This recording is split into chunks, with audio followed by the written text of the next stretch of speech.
మొన్న 5 ఎమ్మెల్సీ సీట్లు ఖాళీ వచ్చాయి. నామినేషన్ ఇస్తే చాలు గెలిచిపోతారు. అది ఉన్నటువంటి శాసనసభలో బలం. సహజంగా మరి చంద్రబాబు నాయుడు గారు కూటమి అధికారంలోకి వస్తే మొదటి విడతలోనే నీకు ఇస్తాను ఎమ్మెల్సీ అని ప్రామిస్ చేశాడు కాబట్టి వర్మ అలాగే తెలుగుదేశం అభిమానులు ఖచ్చితంగా వర్మకు ఎమ్మెల్సీ పదవి ఇచ్చి శాసన మండలికి పంపిస్తారని అనుకున్నారు. కానీ జరగలే. వర్మను పక్కన పెట్టారు. వర్మను పక్కన పెట్టడంతో వర్మకు సంబంధించిన వారు తెలుగుదేశం పార్టీ వారు ఇది అన్యాయమని ముక్త కంఠంతో ఘోషించారు. అయితే ఇక్కడ ఒక విషయాన్ని మనం చర్చించాలి. వర్మకి ఎమ్మెల్సీ ఇవ్వాలి అంటే ఏం జరుగుతుంది అంటే పిఠాపురంలో మరొక పవర్ సెంటర్ ఏర్పడుతుంది. దీనికి పవన్ కళ్యాణ్ గారు అంగీకరిస్తాడా? ససేమిరా అంగీకరించడు. పవన్ కళ్యాణ్ గారు పిఠాపురాన్ని తన అడ్డాగా చేసుకోవాలనేటువంటి ఒక ప్రయత్నం చేస్తున్నారు. అదేమిటంటే చంద్రబాబు నాయుడు గారికి కుప్పంలాగా, జగన్మోహన్ రెడ్డి గారికి పులివెందుల్లాగా ఒక కాన్స్టిట్యున్సీని నచ్చట్ చేసుకొని అదే తన కాన్స్టిట్యున్సీ అని అనుకోవాలని అక్కడ బలంగా ప్రయత్నం చేస్తున్నట్టుగా మనకి ఈ మధ్య అర్థమవుతుంది. ఎందుకు అర్థమవుతుందని మీరు అడగొచ్చు. మీరు చూశారు కదా, మొన్న ఆవిర్భావ దినోత్సవం కూడా ఆంధ్రప్రదేశ్ నుంచే కాదు ఇతర రాష్ట్రాల నుంచి కూడా ప్రతినిధులు వచ్చినటువంటి ఆవిర్భావ దినోత్సవం పిఠాపురంలోనే జరుపుకున్నాడు పవన్ కళ్యాణ్ గారు. అంటే పిఠాపురం నా అడ్డా అని ఆయన చెప్పకపోయినా మన నాదెళ్ల మనోహర్ గారు ఒకానొక సందర్భంలో పిఠాపురం అనేది పవన్ కళ్యాణ్ గారు అడ్డా, మా పవన్ కళ్యాణ్ అడ్డా అన్నాడు. అంటే పిఠాపురంలో ఆయన ఒక మహావృక్షమని, ఏ మొక్క పెరగటానికి వ్యతిరేకంగా వీల్లేదు అనేది వారి అంతరాత్మలో ఉన్న అభిప్రాయం. ఈ అభిప్రాయానికి వ్యతిరేకంగా మరి చంద్రబాబు నాయుడు గారు వర్మకి ఎమ్మెల్సీ ఇచ్చి పిఠాపురం పంపించగలరా? ఇది కుదురుతుందా? ఇది అసాధ్యమైనటువంటి విషయం. ఎందుకంటే చంద్రబాబు నాయుడు గారు తను నమ్ముకున్నటువంటి వర్మ భవిష్యత్తును రాయగలిగిన శక్తి ఆయన దగ్గర లేదు. కారణం ఏంటంటే చంద్రబాబు నాయుడు గారు మీ భవిష్యత్తును కూడా నేనే రాయగలిగిన శక్తి నాకుందని పవన్ కళ్యాణ్ గారు గర్జిస్తున్నారు. నేను నిలబట్టమే కాదు, తెలుగుదేశాన్ని కూడా 40 సంవత్సరాల తెలుగుదేశాన్ని చంద్రబాబు నాయుడు గారిని కూడా నిలబెట్టినటువంటి ఘనత నాది అని బహిరంగంగా చెబుతున్నటువంటి ఈ సందర్భంలో మనం నిలదొక్కుకున్నాం.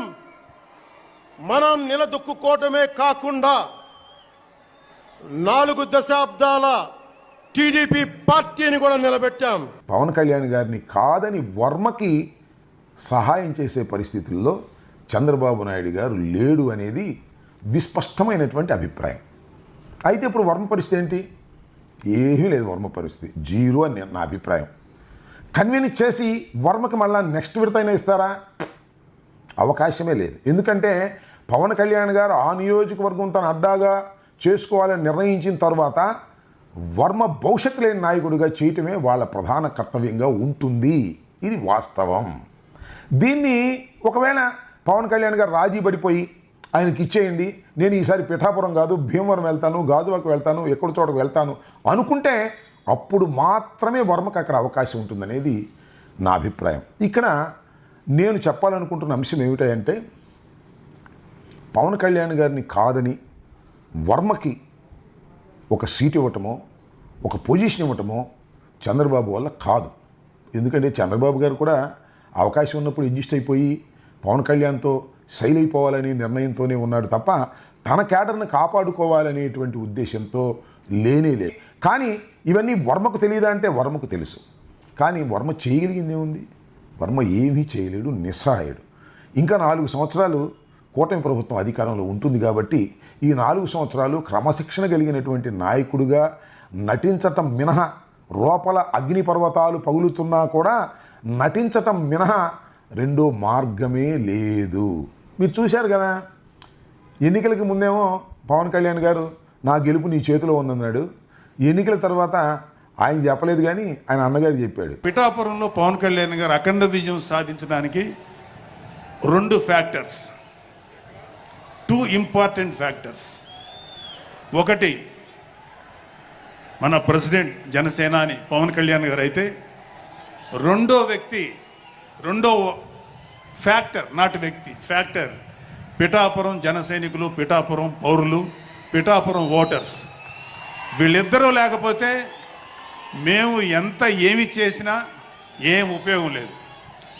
సో మాలో ఎవరైనా ఇంకెవరైనా సరే పవన్ కళ్యాణ్ గారి విజయానికి నేనే దోహదపడ్డాను అని ఎవరన్నా అనుకుంటే అది వారి కర్మ, అంతకంటే ఏం చేయలేదు. ఎవరికి సంబంధం లేదు. వర్మ లేదు, గిర్మ లేదు, కర్మ లేదు. అది మా పవన్ కళ్యాణ్ గారి గొప్పతనం వల్లే మేము గెలిచాం తప్ప ఈవెన్ తెలుగుదేశం కూడా మాకేమీ పెద్ద వరగబెట్టింది ఏమీ లేదు అనేటువంటి భావనతో మాట్లాడినటువంటి అహంకారపు మాటలు ఇవాళ ఎంతగా చర్చనీయాంశం అవుతుందో నేను మీకు ప్రత్యేకంగా చెప్పవలసిన అవసరం లేదు. నేను టోటల్గా చెప్పదలుచుకుంది ఒకటే, వర్మ గురించి అసలు నేను మాట్లాడాల్సిన అవసరం లేదు. కానీ ప్రత్యర్థి రాజకీయ పార్టీలో జరుగుతున్నటువంటి పరిణామాల గురించి వ్యాఖ్యానించాలనేటువంటి ఉద్దేశంతో, వాస్తవాలను ప్రజలకు తెలియపరచాలనే ఉద్దేశంతో మాత్రమే నేను ఈ వ్యాఖ్యలు చేస్తున్నాను. వర్మని కర్మకు బాబు వదిలేశాడు. చంద్రబాబు నాయుడు గారు బహిరంగంగానే ఒక ప్రామిస్ కూడా చేశాడు. అదేమిటంటే, వర్మ మనం చాలా కష్టాల్లో ఉన్నాం, ఇవాళ పవన్ కళ్యాణ్ మనకు చాలా అవసరం, అందువల్ల పవన్ కళ్యాణ్ గారిని నువ్వు గెలిపించు, నువ్వు గెలిపించగానే మన ప్రభుత్వం అధికారంలోకి రాగానే నీకు మొదటి విడతలోనే ఎమ్మెల్సీ ఇస్తానని బహిరంగంగా ఆయన హామీ ఇచ్చాడు.